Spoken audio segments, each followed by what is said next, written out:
Fala galera, dando início a uma nova playlist, um novo projeto chamado Talk Soul. Eu, João, ao meu lado Gustavo, a gente vai estar compartilhando com vocês a bicicleta em todos os seus componentes.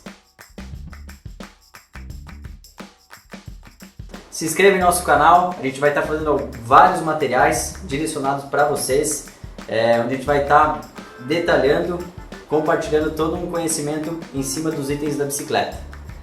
Aproveitando, assim que alcançarmos o número de 20 mil inscritos em nosso canal do YouTube, a gente vai estar sorteando para vocês essa bicicleta, que é uma SL729. E para estar começando o projeto, vamos iniciar pelo item mais importante da bicicleta, que é o seu quadro. Jorge, compartilhe com a gente um pouco sobre suas soldas, seus tubos, seu material. Então galera, o quadro da SL729 ele é feito com uma liga de alumínio que a gente chama X6. X6 seria uma variação do 7005, tá? Então o 7005 tem aí 7 elementos e o X6 tem 6, tá? Então é muito parecido, mas ele é um alumínio mais forte do que a liga 6061. Ele sendo mais forte, a gente consegue trabalhar com a parede do quadro um pouco mais fina, tá? Então a gente consegue eliminar peso e mantém a resistência. O tubo tem uma variação de espessura, ou seja, no centro ele é mais fino e nas bordas, onde ele exige mais, ele é mais resistente.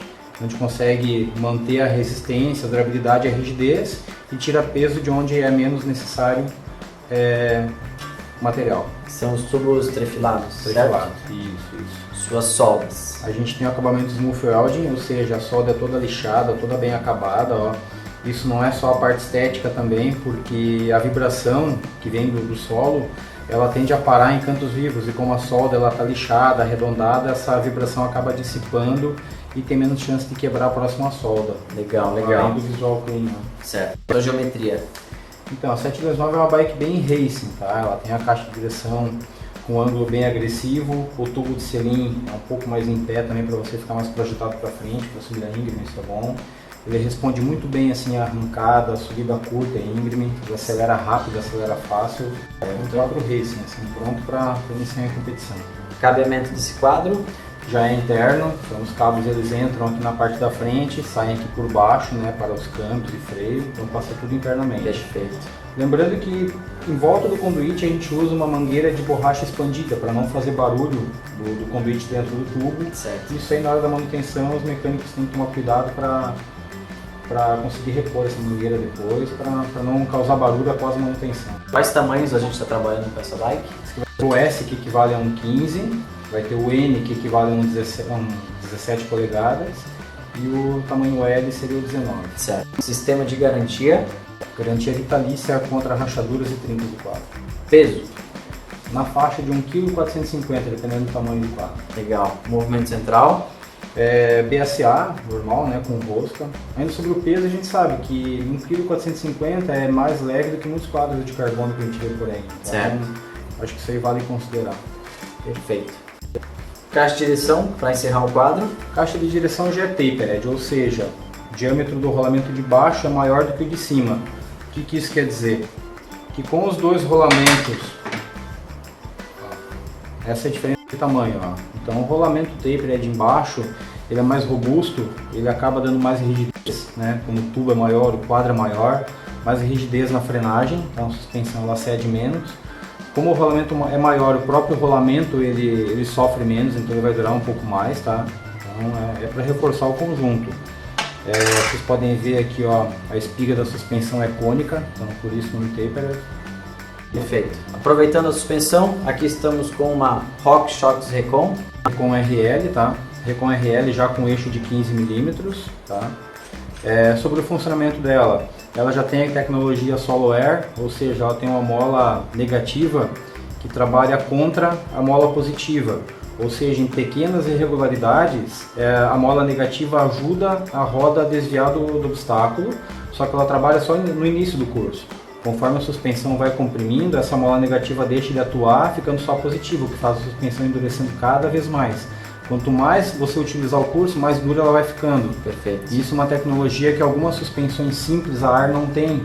Então, a suspensão que se não tiver essa mola negativa, acaba usando um lado ar, outro mola para compensar esse funcionamento no início do curso. Então nesse ponto aí não dá para comparar a RockShox com outras suspensões. Questão de manutenção também, muito pouca manutenção e respaldo de garantia deles é perfeito também. Legal. Ela já vem com trava? Com trava no guidão, então tem um sistema aí. Tem o controle do retorno também, né, que você está vendo aqui, ó. A gente pode ajustar ela para ela voltar mais rápido ou voltar mais devagar. Da suspensão partimos para o guidão. Guidão Controltec CLS, ele faz parte do restante do conjunto que a gente usa, né? Toda a linha CLS, mesa, guidão e canote. Então são componentes que têm um custo-benefício muito legal, porque eles são leves e são muito mais baratos do que uma linha de carbono. Então, se você estivesse falando de uma bicicleta top de linha, tudo bem usar uma linha de carbono para dar aquela refinada na bike. Mas o custo-benefício dessa linha CLS da Controltec é ótimo. Curiosidade minha e de alguns consumidores, por que essas mountain bikes estão vindo com o guidão tão largo recentemente? Porque assim, muita coisa mudou com o uso da bike 29. Quando a gente andava com bike 26, o guidão poderia ser menor, porque a roda era menor, o centro de gravidade, que eu digo em relação à linha do eixo e a linha das rodas era diferente, então você não precisava ter tanta alavanca para andar em pé. Agora com a 29 o movimento para você andar em pé ou sprintar fica limitado com o guidão curto, e sem contar que a roda é maior também, então você precisa ter um pouco mais de alavanca para poder fazer as curvas. Perfeito. Passando rapidamente pela mesa. Então a mesa que a gente coloca na 729 sai com 17 graus. Como eu falei, é uma bike racing, então ela já sai de fábrica com a posição agressiva. Se você, pelo seu fit, você quiser usar uma mesa mais alta, você pode trocar no ponto de venda, mas ela já sai de fábrica bem racing. E é uma mesa com 120 gramas, então, como eu falei, custo-benefício bem legal. Canote. Canote também da linha CLS da Controltec, vocês podem ver que ele tem uma peça única, então, ou seja, ele não tem aquela emenda aqui no topo, ele é todo trabalhado em CNC, o que aumenta também a rigidez dele, a durabilidade e elimina peso. Offsetzinho de 15 mm. Já falamos da medida? Medida 31.6. Perfeito. Só lembrando, a gente deixou de comentar com relação a este eixo do quadro. E assim, galera, o quadro da SL729 ele aceita qualquer blocagem normalmente, tá? É o eixo de 10 mm atrás, não é um eixo passante. Porém, a gente usa um eixo passante de 10 mm. Então, assim, é um quadro convencional, mas com eixo passante de 10. Ele acaba dando mais rigidez e mais firmeza do que aquela blocagem fininha que a gente usa normalmente em outros modelos e muitas marcas usam também. Então a gente apostou nesse eixo aqui para dar um pouco mais de firmeza e rigidez. Já que, como a gente falou da 29, né, a alavanca é maior, tudo precisa ser um pouco mais forte. Perfeito. Partimos para os freios. Freio Level T. Ele já vem com Matchmaker, ou seja, SRAM Level T. Ele já vem com Matchmaker, então a alavanca de marchas vai ficar presa na própria abraçadeira do manete, que deixa o visual um pouco mais limpo. O freio level, que é um nível abaixo desse, ainda não vem com essa tecnologia, tá? Certo. É um freio que funciona muito bem, eu acho ele, particularmente, assim, o funcionamento dele, eu acho ele muito sensível, você consegue ter uma dosagem muito boa da frenagem. Posição, né? Isso, a posição dos pivôs dele acaba dando uma, como eu digo, tem um ajuste fino da potência da frenagem, que outros freios nem sempre... E o fato de estar próximo, tu consegue manter a mão... Isso. De forma mais segura. Como o pivô da própria alavanca do manete fica próximo do guidão, então para quem gosta de usar o manete com uma regulagem bem baixa, consegue dosar bem a frenagem, e usando o manete mais baixo você consegue manter os outros 3 dedos da mão bem firmes do guidão. Você não é obrigado a abrir um dos dedos para alcançar a alavanca lá longe. Lembrando que são hidráulicos, né? Isso. Seu trocador. Então, ela vai montada com o NX Eagle, ou seja, ele já está com 12 velocidades, tá? Então a alavanca é a NX, 12 velocidades. Pé de vela, a gente já está usando a nova versão Dub, tá?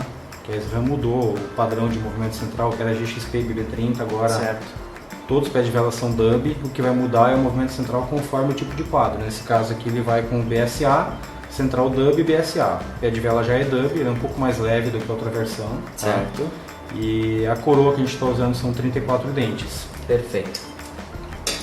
Câmbio traseiro. Câmbio traseiro também, o NX Eagle. Então a linha NX Eagle é compatível com todos os outros componentes Eagle. Então se você quiser mesclar componente você pode. Certo. Mas a gente está usando aqui o câmbio NX, que ele já é um câmbio bem robusto, um câmbio bem legal. Ele está com a rodana já um pouco maior do que vinha nas outras versões aí, com 11 velocidades, 10 velocidades. Então custo-benefício bem legal. Dando sequência ao grupo, pega pra gente ali a roda traseira para falarmos sobre o cassete. Então, o cassete NX ele tem 50 dentes na maior, porém a pequena ainda é com 11 dentes. Tá? O GX em diante já vem com 10, esse aqui ainda vem com 11. O lado bom é que você consegue colocar esse cassete em qualquer roda com cassete convencional. Certo. Não precisa ter o padrão XD da SRAM. Você pode montar em qualquer outra roda mais antiga. Legal, realmente leve também, né? Leve. Partindo do seu cubo. O cubo que a gente está usando nessa roda da Brave é um cubo rolamentado, tá? Gira muito bem.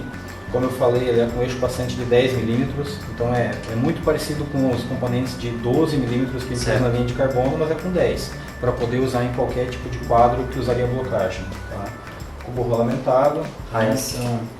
Os raios são 1.8, tá? Uma roda relativamente leve também, custo-benefício.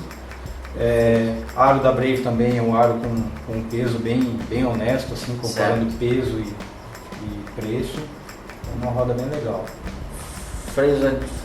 Disco, o disco já é 6 furos, tá? Nesse modelo não está indo com center lock. Certo. O center lock acaba agregando um pouquinho de peso, ele é fácil manutenção, tudo, só que tem do outro lado que é a questão do peso. Então, o próprio tubo acaba sendo um pouco mais pesado, o disco. Legal. E para encerrarmos, vamos aos pneus. Aqui estamos com o Mescal da Vitória. E a roda dianteira a gente usa o Barzo. Então assim, os dois modelos que a gente usa, eles têm a versão TNT, ou seja, já é pronto para usar tubeless. É um pneu que tem uma durabilidade excelente, ele tem a lateral dele muito forte, é muito reforçada comparando com outras marcas. Porque você usando pneu sem câmara, você não tem a câmara para escorar o ar vai ficar direto em contato com o pneu. Então assim, essa parede tem que ser reforçada. Certo. A gente não pode olhar somente o peso do pneu e esquecer a durabilidade dele. Então, na versão TNT aqui são os pneus mais fortes que eu já vi. Tá? Certo. Quanto aos modelos, o Mescal atrás, ele tem os cravos de forma que rodam muito bem, ele gira muito bem, ele tem essa faixa central aqui, ó, que fica em contato com o solo, permitindo uma rodagem muito suave, muito leve. E como a maior parte do nosso peso, coisa de 60%, fica na roda traseira, na roda dianteira a gente consegue colocar um pneu com grip um pouco maior, que vai dar uma dirigibilidade um pouco maior, sem comprometer a rolagem, já que fica menos peso disposto nessa roda. 29 por 2.25 para dar um pouco mais de aderência, e atrás 2.1. Perfeito. E para encerrarmos esse Talk Show, Zorzo, compartilha pra gente para quem que essa bike foi desenvolvida. Olha, para quem estiver iniciando em competições, é uma bike que já vai render muito bem, sabe? Uma bike que é muito ágil, é rápida, ela responde bem, então vai atender quem quiser competir. Quem quiser apenas curtir uma trilha, descer bem, tipo, sentir que está andando rápido, vai curtir. E entusiasta aí. Perfeito. Para encerrar esse Talk Show, deixe abaixo nos comentários qual bicicleta você gostaria de estar assistindo, que a gente vai estar dedicando para estar gravando para você. Um abraço e até o próximo Talk Show. Isso aí, galera. Qualquer dúvida, comente aí que a gente vai respondendo vocês. Beleza? Um abraço.